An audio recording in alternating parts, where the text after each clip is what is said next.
Дали знаете дека на 29 јуни 1990 година од Ленинград во Скопје донесени се моштите на Димитрија Чуповски и се положени во црквата Свети Спас? Чуповски бил иницијатор и прв председател на Славјанско-македонското научно-литературно друштво, основано во Петроград во 1902 година.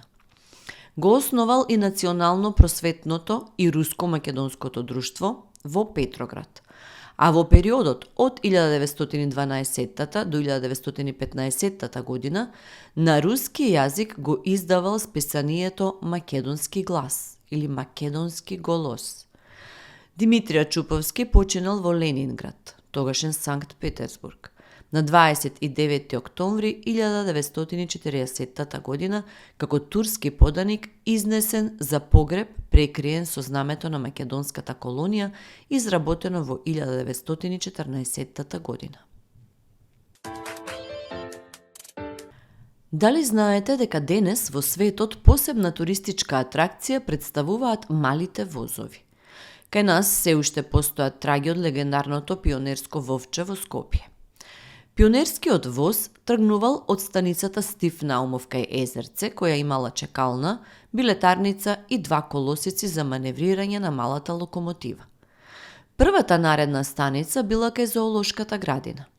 Трасата се движела према денешен хотел Александар Палас, каде била наредната станица, а потоа движејки се во правецот на Илинденска свртувал кон Долно Нерези, каде била втората поголема станица Борка Талески. По 1952 година, поминувајќи ја реката Вардар, застанувал во железничките станици Ѓорче Петров и Сарај, па се движал се до крајната дестинација кај кривината на Треска, односно на просторот кај село Глумово, од каде патниците со пајтуни биле превезувани до Матка. Работата почнала на 27 јуни 1948 година и траела се до 10 јули 1948 година, кога почнала и монтажа на колосекот. Линијата била предадена на свечен начин на 21 јули 1948 година, на првиот ден на петтиот конгрес на КПЈ.